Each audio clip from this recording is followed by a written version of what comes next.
Howdy, folks. This is just a reminder that if you like this content, you can help me out by liking, commenting, and especially by subscribing. And be sure to hit the bell notification so you always get notified whenever I have a new video. Hope you enjoy this. Hello and welcome to Catholic Answers Live on this Friday afternoon. Thanks so much for being here with us. I'm Cy Kellett, your host. Jimmy Akin, our guest, and it's an Ask Me Anything. Lots and lots of great questions for Jimmy, and I can tell you that because they're already in. It's an internet version of Ask Me Anything. Jimmy Akin, of course, senior apologist here at Catholic Answers and the proprietor of Jimmy Akin's Mysterious World. Hello, Jimmy Akin. Hello, Cyril Kellett. How are you doing today? I don't know. I assume I am doing well, but I don't actually know. I'm at the conference.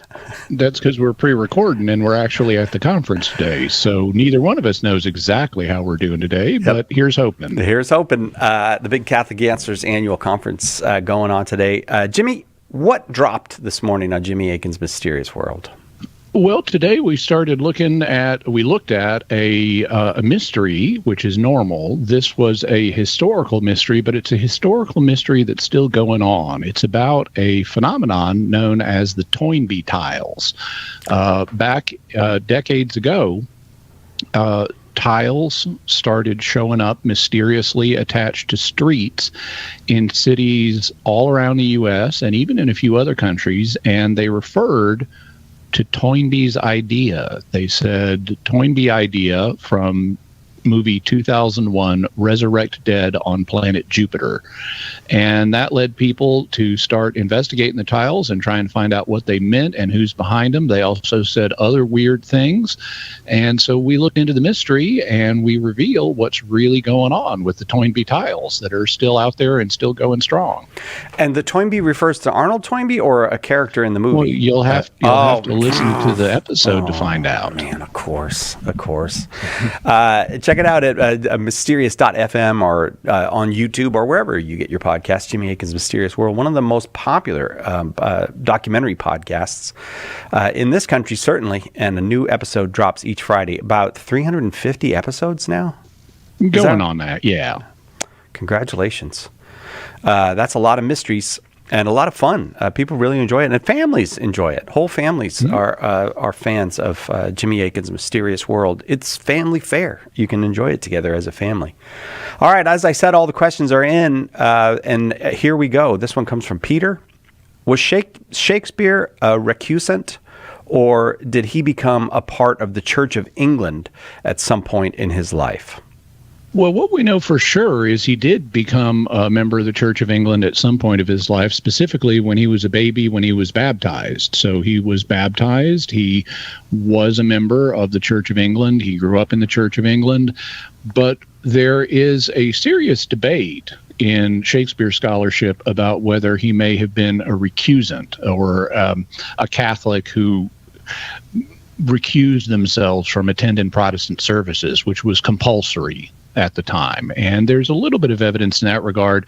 What I think there's more evidence for is not that he was a recusant, someone who was publicly Catholic, because I don't think we have really good evidence for that, but that he may have been a secret Catholic. That is, someone who complied with the laws of the land openly to, maintain a Church of England identity, but who secretly practiced the Catholic faith. Or if he didn't do that, he at least had a lot of Catholic sympathies. And this is something that's apparent from his works. If you look at his plays, and it's not just his plays, but if you look at his plays, he has favorable treatments of Catholic figures in them. A lot of his plays are set in Catholic countries, and he'll portray the priests as being good and stuff.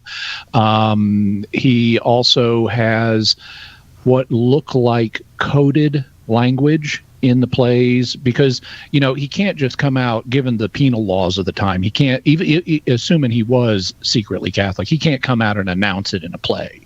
So he's got to kind of tread a fine line where he slips stuff in that the audience will recognize as pro-Catholic, but he can't go too far. And so when we read his plays, there's it looks like he's maybe pushing the envelope He's trying to signal the audience for his Catholic sympathies without crossing the line and making it explicit enough that he would get in trouble with law enforcement. So I think I would feel comfortable saying he definitely had Catholic sympathies. Mm-hmm. He may have also secretly been a Catholic. I think that's harder to establish because, he can't, if it was true, he can't be explicit about it. But this is a lively debate in Shakespeare scholarship, and people take different positions on it. Peter, thank you for starting us out today. It's an Ask Me Anything with Jimmy Akin, and this one comes from In Defense of the Church. If our Lord instituted all sacraments by commanding his apostles to do them, and no one can usurp a bishop or priest, if the person doesn't have valid orders to consecrate, give absolution, confirm, ordain, etc., then why is baptism the only sacrament where anyone can baptize another person? Well, what we find when we look at the sacraments is different sacraments have different ministers or potential ministers. And baptism is not the only one that you don't need to be a priest to do. Matrimony is the other one, because in the Latin Church, it's understood that the two parties actually marry each other. And if there's a priest or a deacon present, that priest or deacon is just serving as the church's officiant and witness to the marriage, but is not actually performing the sacrament. In fact, that didn't used to even be something that happened. It used to be that people would just marry each other without the involvement of a priest or a deacon. That changed after the Council of Trent because a problem arose connected with what are known as secret marriages. Basically, if you didn't have to have a church representative and a couple of witnesses there, how would you prove whether a marriage had actually taken place or not? There's a line that I really love in the Steve Martin movie, Dead Men Don't Wear Plaid. I've mentioned it on the air a few times, where Steve Martin is in a hotel room and he's kissing his girlfriend in this movie. And in voiceover, we hear him say, "My plan was to maneuver her over to the bed, marry her, and then start the whoopee machine." And that's something you could do back in the day. You could be in the heat of a romantic encounter, maneuver over to the bed, quickly say the marriage vows to each other, and start the whoopee machine. But the problem is a lot of folks the next day had second thoughts. They got buyer's remorse, and they would say, "Oh, I never married you." And this caused a huge problem. And so that's why the church eventually insisted that, at least for Catholics, you need to be married in front of a Catholic minister in order for this to be valid. It's not by divine law that that's the case, but it's by ecclesiastical law. In any event, by divine law, and even with the priest there as a mandatory representative of the church, people are still conferring the sacrament on each other. So when you look at the different sacraments, they have different ministers. In the case of baptism, anybody can baptize anybody else. In the case of matrimony, any two people who are male and female and not otherwise bound or under other problems can marry each other. When it comes to the sacraments of confirmation, the Eucharist, confession, and the anointing of the sick, you need to be at least a priest to do those. You could also be a bishop. And then in order to confer ordination, it's only done by bishops, but there's actually an open question about, do you have to be a bishop in order to confer ordination? Because there have been some cases in history where, for example, the Pope would authorize an abbot who was just a priest to ordain one of his monks to be a priest. And so there have been some cases where people who were only priests were authorized to perform ordination. And so there's a debate about that one. But the simple fact is different sacraments have different potential ministers.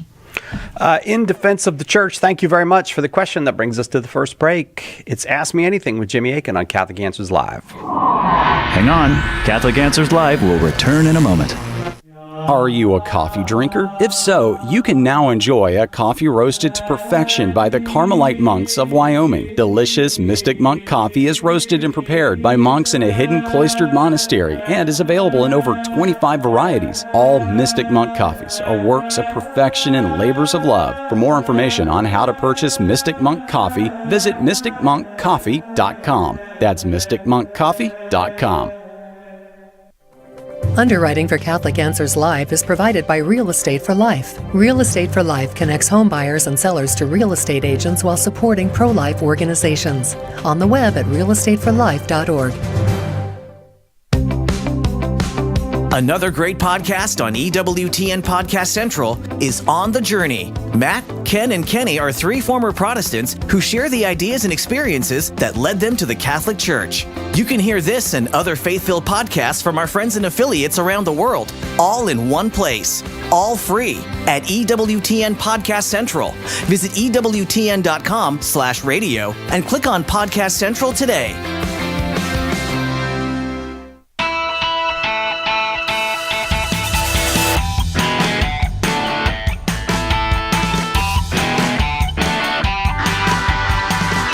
Welcome back to Catholic Answers Live. Jimmy Akin, our guest this hour, and next it's an Ask Me Anything for Jimmy, an internet version. So I get to read all the questions, and some of them come with people's real names. Some of them come with people's internet names, noms de internet. And this one comes from, I assume, a real name. Akaisha asks this. Jimmy, what exactly is the soul of a person? Well, the term soul is used in different ways in different contexts. Sometimes in English, the term soul is used for the entire person. Like if a ship sinks at sea, you might read an account of that where it says the ship sank and 70 souls were lost. When that's the case, in English, that's usually what's known as a pars pro toto, which pars pro toto is Latin. It means a part for the whole. So you name a part of a person to indicate the whole person. And another example of a pars pro toto would be like, again, if you're on a sailing ship and the captain summons the crew, he might say, all hands on deck. Well, okay, he doesn't just mean hands. He means the persons to which the hands are attached to should come on deck. So that's another example of a pars pro toto. But in Hebrew, the word for soul it also can be used for the entire person, and it doesn't seem to be pars pro toto. For example, in Genesis 2, in the account of God making Adam from the dust of the ground, he makes Adam's body, and then the text says he breathed into his nostrils the breath of life, and so man became a living soul. And thus, here we have the term soul being used for the entire person. Man is a living soul. He has a body that also has the breath of life. And the word for breath is the same as the word for spirit. Well, what happened over the course of time is the term would shift in meaning, because that's what happens in language. It develops over time and words change meaning and gain new meanings and so forth. And there was a little bit of a reshuffle when it came to the term soul. Eventually, the term soul migrated from referring to the entire person to referring specifically to the immaterial part of a person. And it thus became a functional synonym for the word spirit, which also refers to the immaterial part of a person, the part that survives death. And so these days, the way the term is commonly used, your body is the physical component of you, and then your and it's material, it's made of matter, and then the immaterial part of you that is not made of matter can be referred to either as the soul or as the spirit, and it's also the life principle that animates your body, that keeps it alive.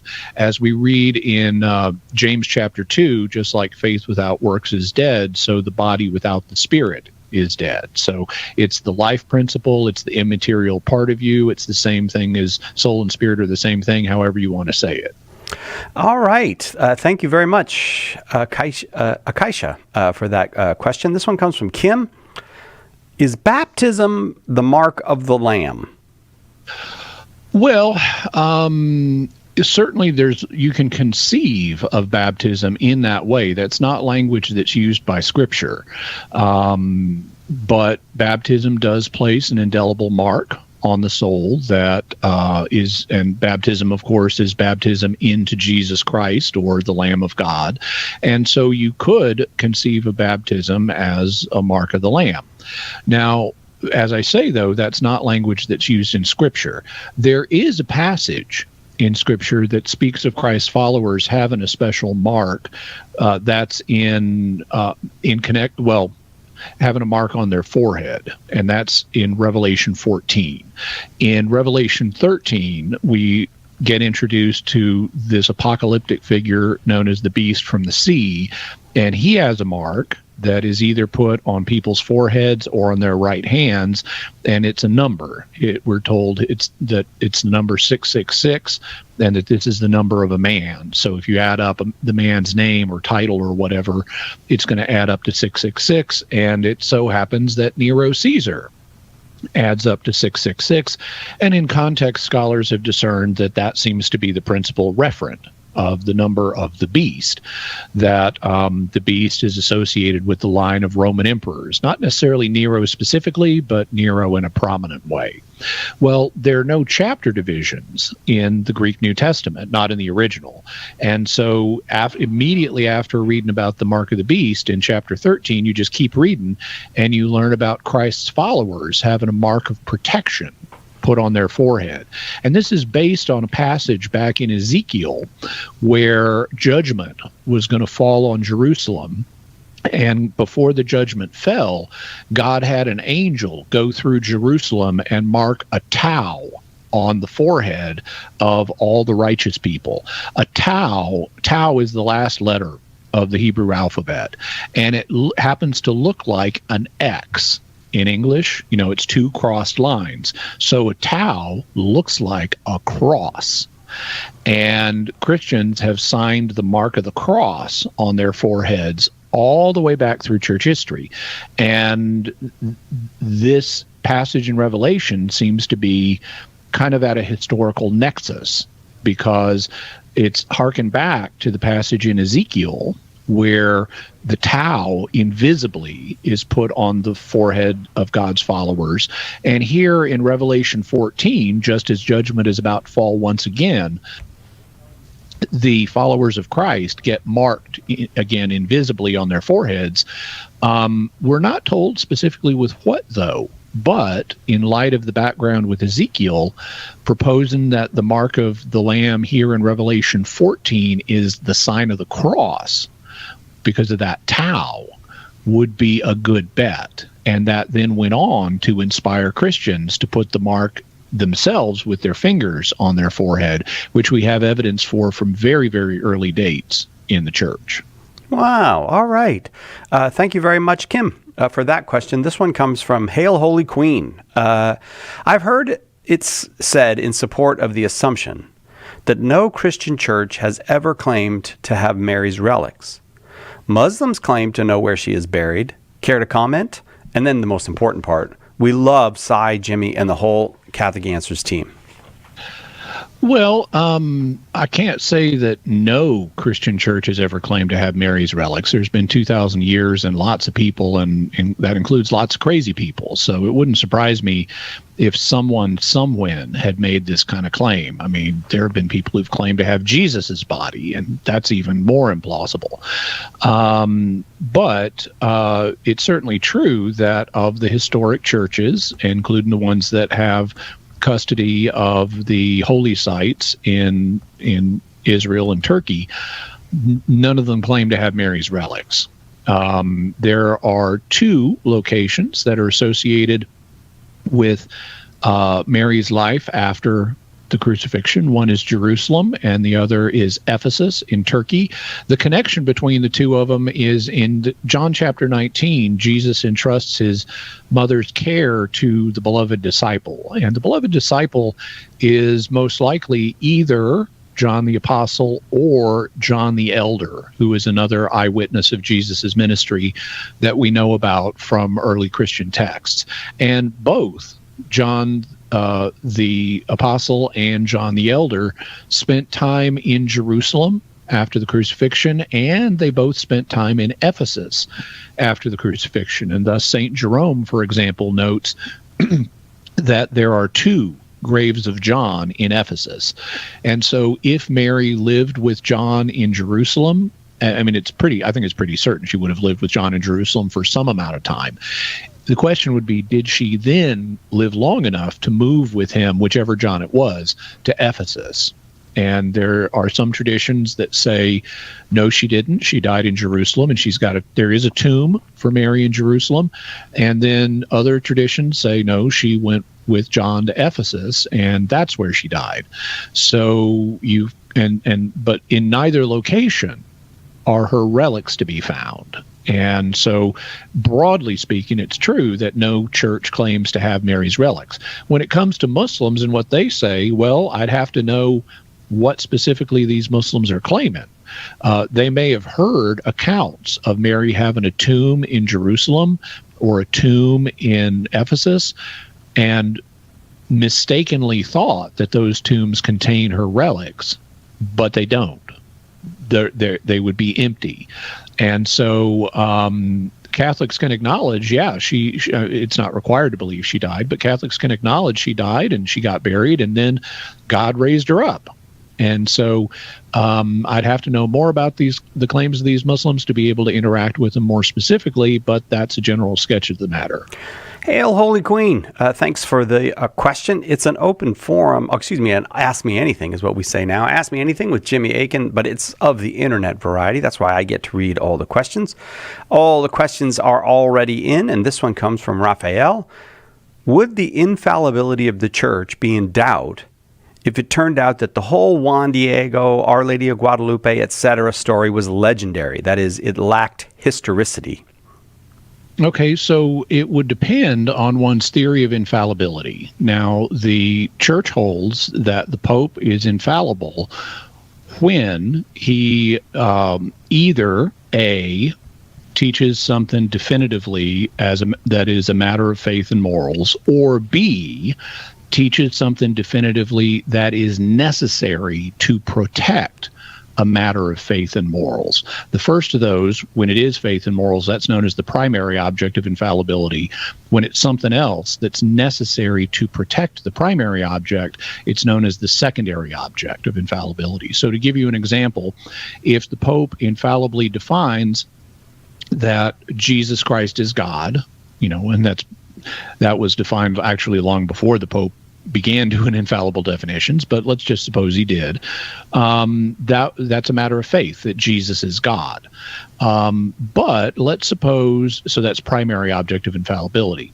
But then let's say some people come along later and say, I don't think that Pope who defined that Jesus is God, I don't think that was a real definition. I don't think that he really defined it. I think he just expressed it as a matter of his personal opinion. Well, what the church could do then is infallibly define that the previous Pope infallibly defined this. And you can see how that can be necessary to protect the point of faith or morals that the previous Pope had defined. So those are the two things. Now, matters of faith and morals are contained within what's called the deposit of faith, which has been passed down to us from Jesus and the apostles. If there was a Juan Diego, he lived long after the time of Jesus and the apostles, so his existence and his sainthood would not be part of the deposit of faith. So they'd have to be part, so if this is infallibly defined, it would have to be part of the secondary object of infallibility. And that's where we hit a point of debate. A lot of people have said that saint canonizations are infallible.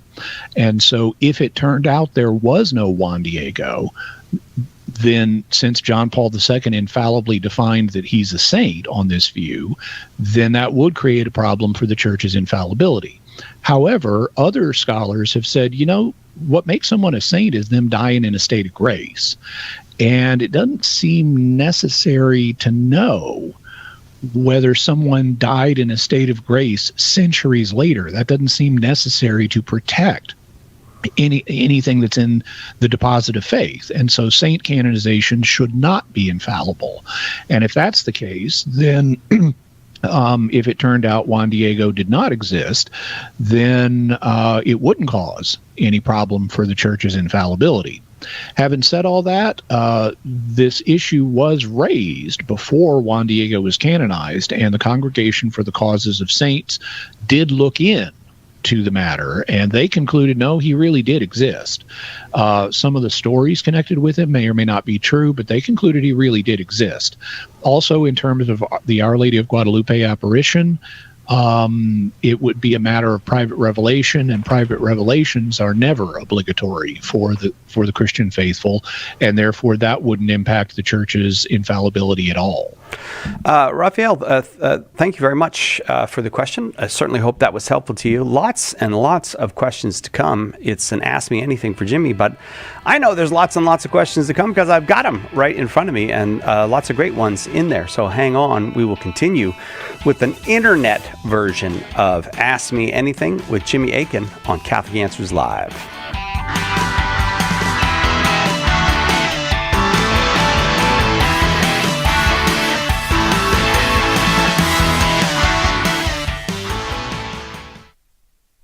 We hope that one of the things that we communicate here at Catholic Answers Live is that our Catholic faith allows us to be fully serious about all the problems we encounter in the church and in the world, but it also lets us have light hearts and maybe even mix in a bit of fun, and that is exactly what our good friend Joe Heschmeyer does in his popular podcast, Shameless Popery.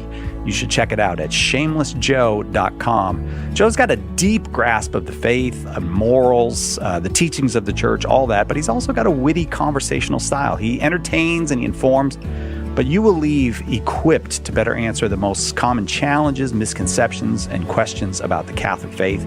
He's got insightful guests, he does on-air debates, and he takes a close look into all the things that you want to know about as a Catholic living today. You'll walk away knowledgeable and filled with joy. Look for Joe on his YouTube channel. Check him out at shamelessjoe.com or wherever you get your podcasts. And if you like what you hear, become a patron. Our Lord needs articulate defenders of the truth to spread the joy of the Catholic faith. Catholic Answers monthly giving club, Society 315, helps you fulfill the call in 1 Peter 3:15 to always be prepared to make a defense for the hope that is in you. For as little as $10 a month, you'll help Catholics grow in faith, bring lapsed Catholics home, and lead non-Catholics to the truth. Go to casociety315.com and join today. From its earliest days, Catholic faith has been lived by a yearly cycle of feasts and seasons.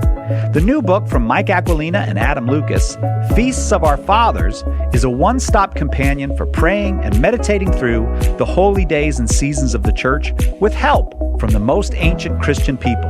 Don't just read about the early saints, pray with them. Order your copy of Feasts of Our Fathers now at shop.catholic.com or ask for it at a good Catholic bookstore.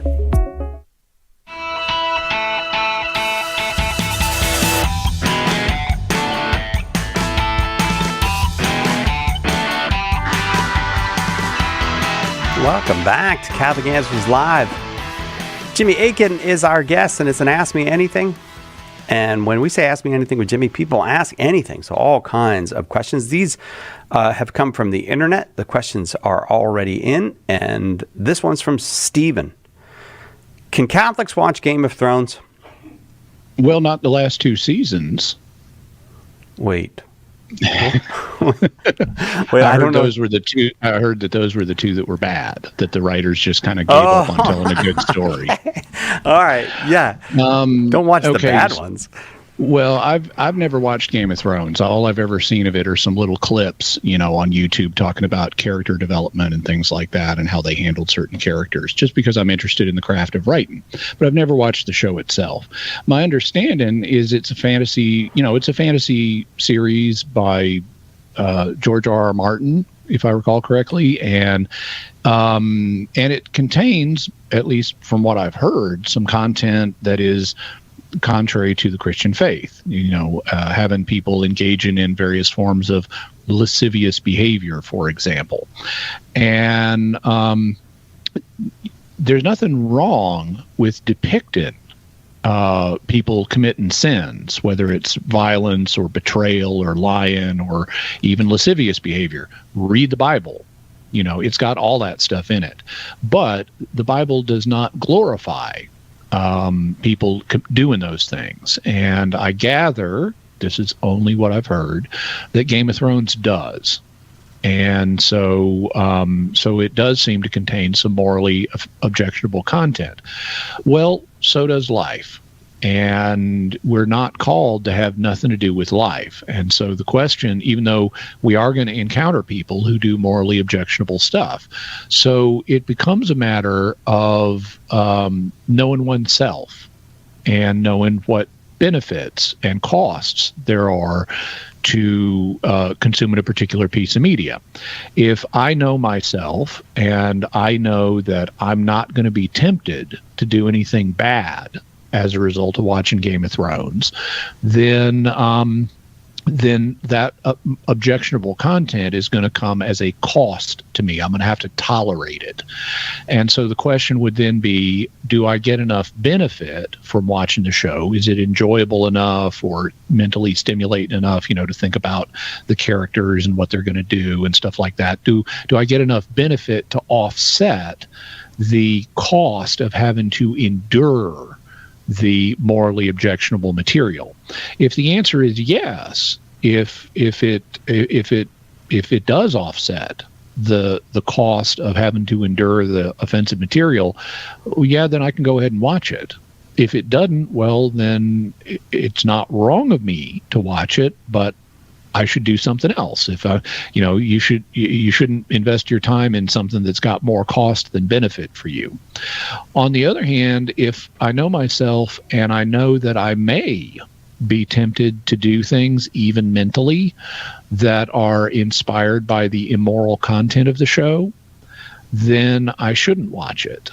And so it really comes down to knowing yourself and figuring out how much costs and benefits there are. If this show is going to have pose a serious temptation to you, well, then you should avoid it. If it's not going to pose a serious temptation for you, well, then you make a prudential decision based on how much cost and benefit there is. Stephen, thank you very much for the question. I hope that was helpful to you. Ask Me Anything with Jimmy Akin. This one comes from Shubes13.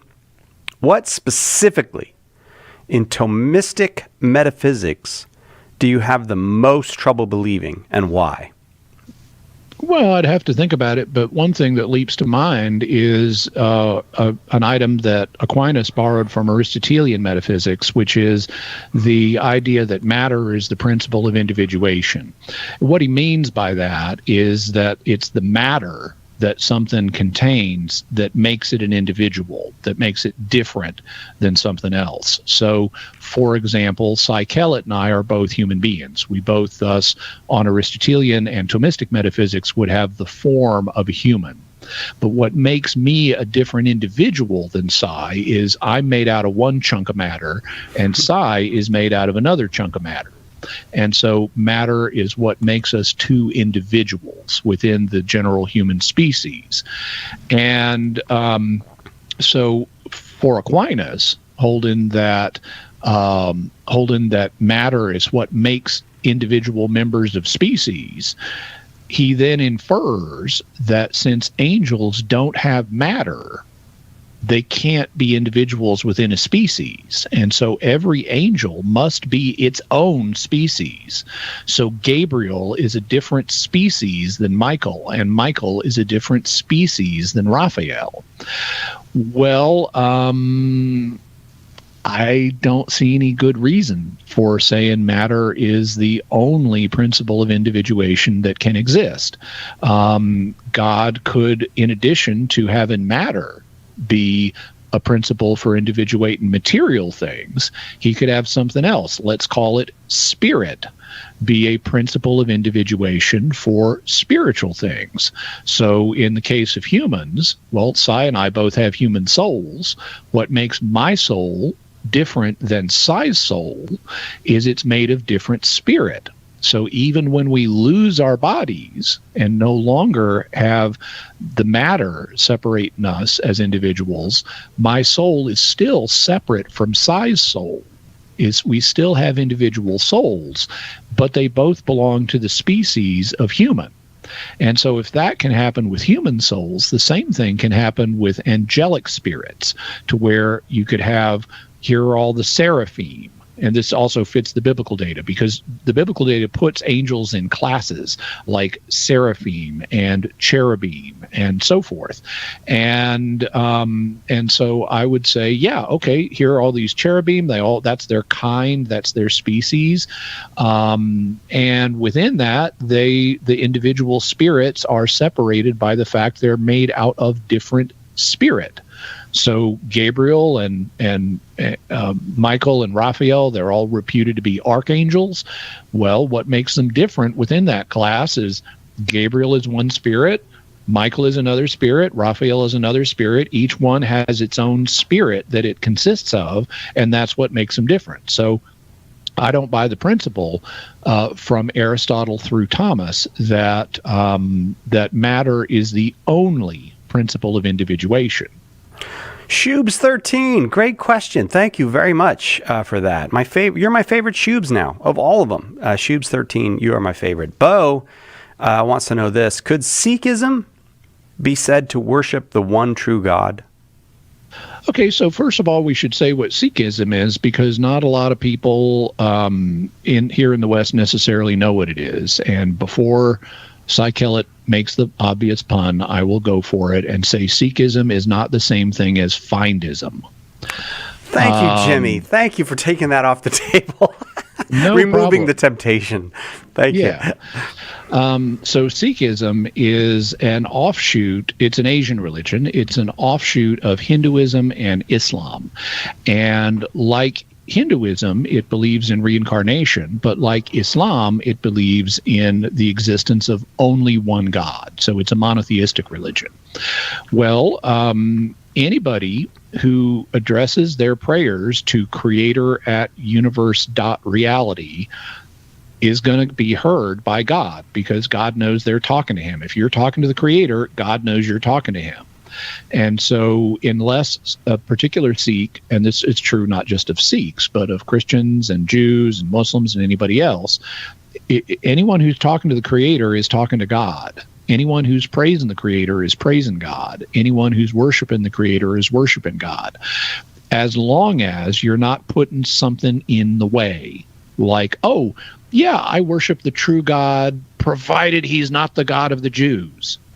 You know, if you have a greater stipulation like, oh, but he can't be the God of the Jews. If he's the God of the Jews, then I'm not worshiping the Creator.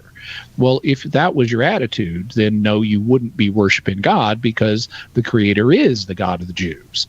But very few people put that kind of ridiculous stipulation onto their prayers and their acts of worship. So I would say that Sikhs, like other monotheists who are praying to and praising the Creator, are praising and worshiping God, as long as they're not adding some overriding bizarre stipulation. All right. Thank you very much, Bo, for the question. I think, well, let's do another one before we have to take a break. Alternative Factory 7190. If public revelation has ended, but the canonization of saints is an infallible act, does that make what the saints have revealed public revelation? No, it does not. In fact, when the church canonizes a saint, it's asserting is that the saint is in heaven, and the person is in heaven, and the faithful can, by extension, model their lives on the example of the saint, and they can ask the saint for their intercession, but it does not engage any private revelations the saint may have reported in their life. In fact, the Congregation for the Causes of Saints does not look in to their private revelations beyond maybe just asserting that they don't contain anything heretical. So when a canonization occurs, it does not declare all of the saints' reported private revelations to be authentic, to be genuinely supernatural. Much less does it make them public revelation. So you really have to look at that separately. About all you can conclude is that okay, this person who is in heaven did report this, and it presumably doesn't contain anything heretical, and we can have some positive attitude towards it, but we can't conclude that it is genuinely supernatural just from a canonization, and we certainly cannot conclude that it's binding public revelation. That's public revelation is binding on everybody. Private revelation is not. So it does not make it public revelation, and that's even assuming that saint canonizations are infallible. But as we heard earlier, there's reason to question whether saint canonizations are infallible, and frankly, I would put myself in the camp of theologians who don't see a good reason why you need to know that someone is in heaven in order to protect an item of the faith. Alternative Factory 7190, thank you for that question. Lots more questions to come. It's an internet version of Ask Me Anything with Jimmy Akin. We'll continue right after this on Catholic Answers Live. Hang on, we'll be right back with more Catholic Answers Live. The Catechism defines evangelization as the proclamation of Christ and His gospel by word and the testimony of life. But what does that look like in real life? It looks like St. Paul street evangelists out in the public square sharing the good news. We're a Catholic nonprofit that starts conversations by handing out free sacramentals. Then we employ our method of listen, befriend, proclaim, and invite. Catholic Answers is supported in part by St. Paul Street Evangelization. Visit streetevangelization.com to learn more. Carry the faith wherever you go. You can enjoy EWTN television and radio live streams, many of our popular TV and radio shows on demand, prayers and devotionals, and keep up on the latest Catholic news. Download the EWTN app at EWTNapps.com and join the EWTN family today.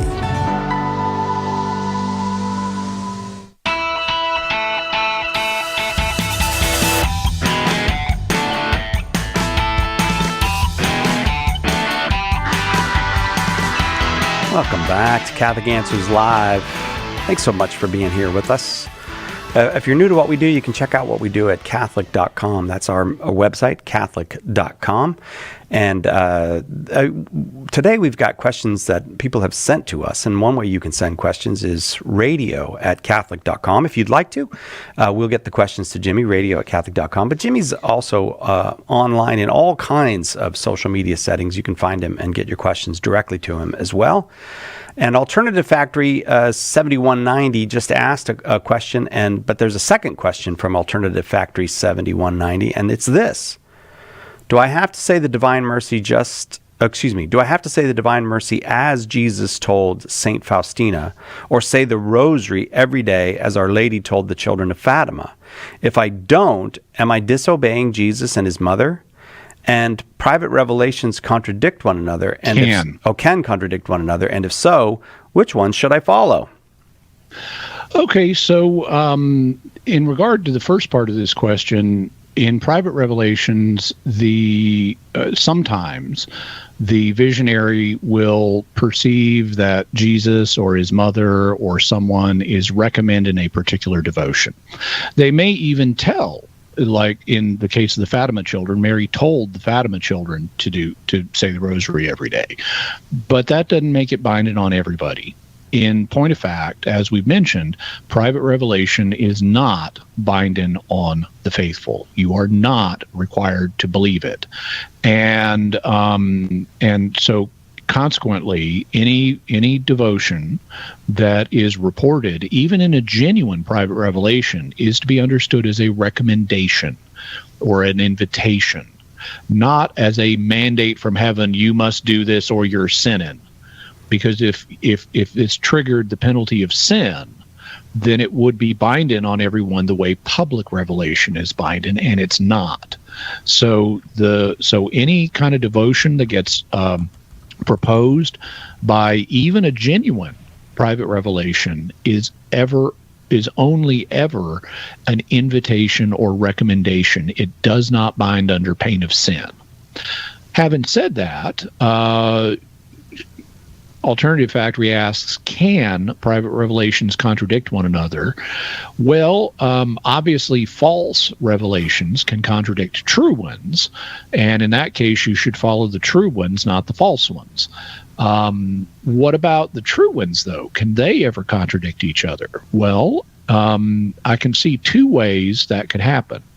The first way is because these revelations are humanly received, the church acknowledges that the consciousness of the seer affects things. There's a famous example from the time of Pope Benedict XIV back in the 1700s. In his day, there were some visionaries who were seeing Christ crucified with 3 nails, one through each palm and one through both feet together. So you get a total of 3 nails. But other visionaries were seeing him crucified with 4 nails, one through each palm and one through each ankle. And so there was a dispute. Oh, horrors, which one should we follow? Well, Pope Benedict XIV's solution was, don't stress about it. God has not given people these visions to teach them the number of nails Christ was crucified with. Don't treat this, he didn't have the concept of videotape, but don't treat this like it's videotape. This is something that the reason God has given these visions is to help people appreciate what Christ did on the cross, not to teach us little lessons about the history of exactly how it happened. And so the seer's consciousness fills in these details, like how many nails are there. And so because the seer's consciousness can fill in stuff, that could lead to a contradiction between one genuinely supernatural apparition and another genuinely supernatural apparition, because it has that human component that could contradict something from the other apparition, either on the human level or on the divine level. So God could really be moving in both cases, but the seers might understand things a little differently in a way that, at least on the surface, generates contradiction.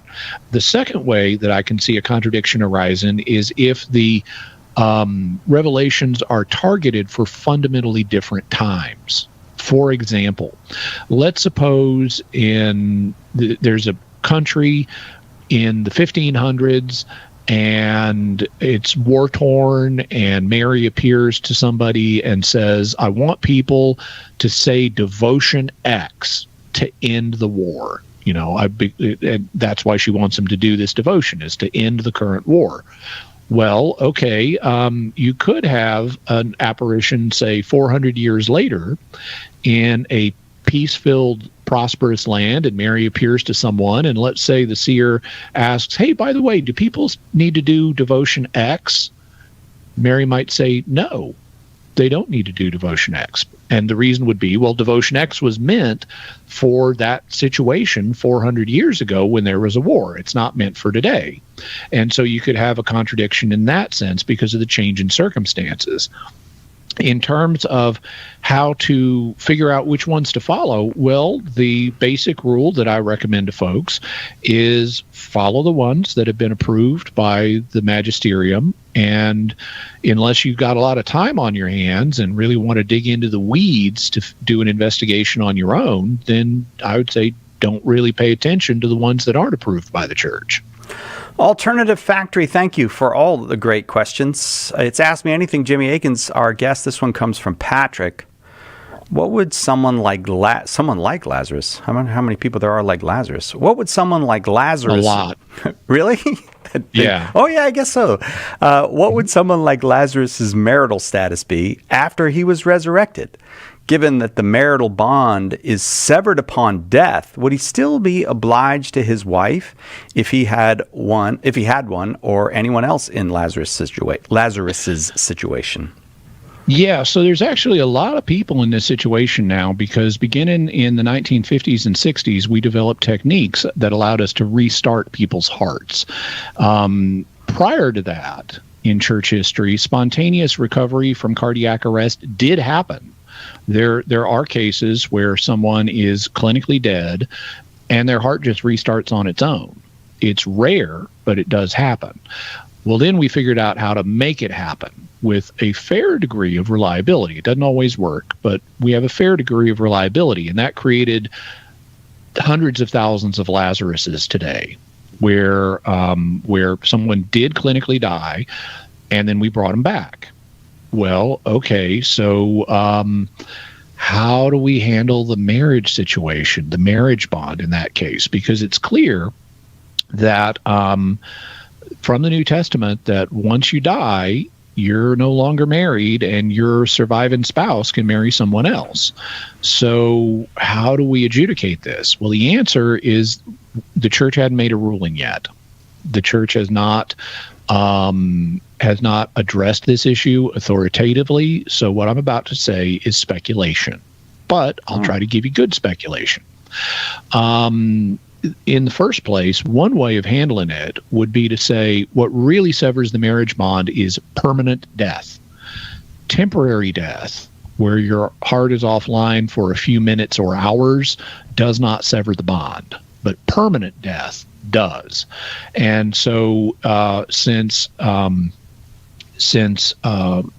someone who goes into the hospital and has cardiac arrest and then their heart gets restarted, that was not permanent death, so they're still bound to their prior spouse. In Lazarus's case, it's a little different because he was dead for a few days, and it took a supernatural act to bring him back. And so you could say Lazarus did permanently die, and Jesus brought him back miraculously. Well, in that case, you could go either way. If permanent death severs the marriage bond, then Lazarus could have had his marriage bond severed, and he would be free to marry someone else. On the other hand, he could simply reaffirm. That wouldn't necessarily happen. You know, if he comes back and he regards himself as still married to his former spouse, then he's effectively exchanged matrimonial consent with this person. And there wasn't any requirement in his time that you exchange matrimonial consent in a public way.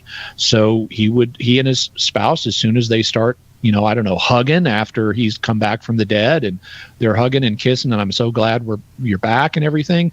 If they regard themselves as still married, they're still going to be married because they just exchanged matrimonial consent again, even if the bond was severed. Now that's different today, because today, at least in the Catholic Church, you do have to exchange public consent you have to exchange matrimonial consent in a public forum. You have to get married before a priest or a deacon.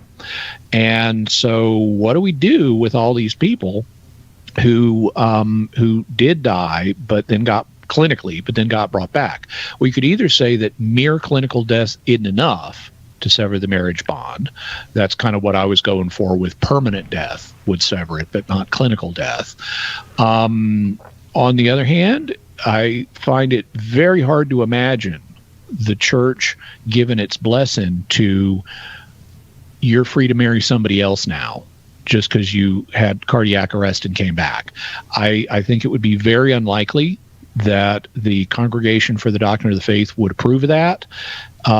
They may have to address it at some point. Someone may bring this up in a court case, but I suspect the ruling is going to be that you're still, if you return to this life, you're still bound to the person that you agreed to be married to for the course of this life. Exactly how they'll justify that, I'll have to wait and see, but that's my suspicion on what the ultimate ruling would be. Thank you very much for that question. That was Patrick. Jimmy, this one comes from Chris. Can a Protestant convert to Catholicism and be a faithful Catholic without practicing any devotion to Mary or the saints? Yeah, the church doesn't mandate that you have any particular devotion to Mary or to the other saints. The only thing that I'm aware of that really impacts this is at the moment in Mass where we say the Confiteor, or the I confess to Almighty God, in Mass where we confess our sins. And there is a line in that of, therefore I ask Mary, ever Virgin, all the angels and saints to pray for me to the Lord our God. So since that's in the liturgy, we're supposed to say that, but that's not really showing devotion. That's just a request for prayer. And having like a particular devotion that goes beyond that, no, it's not mandatory. It's healthy. It's a good thing to do. I understand it may take some time as people who are not used to having Marian devotion. It takes a while to acquire it. but is it mandatory beyond that one little line in the Mass? No, not really. Chris, thank you. I hope that was helpful to you. Lots and lots more questions to come. It's an internet version of Ask Me Anything, and the internet has lots of questions for Jimmy Akin, so hang on. We'll do this for another hour. Today, we are at our annual conference. The Catholic Answers Annual Apologetics Conference is going on, so we have pre-recorded this show for you, and there is lots more to come. And I know, for a fact, lots of great questions, because I got them right in front of me. We'll be right back with more Ask Me Anything with Jimmy Akin on Catholic Answers Live. And before we go, just one more reminder that if you like what you've watched, you can help me out by liking, commenting, and especially by subscribing. I'm trying to grow my channel, and I'd really appreciate your help. Thank you, and God bless you.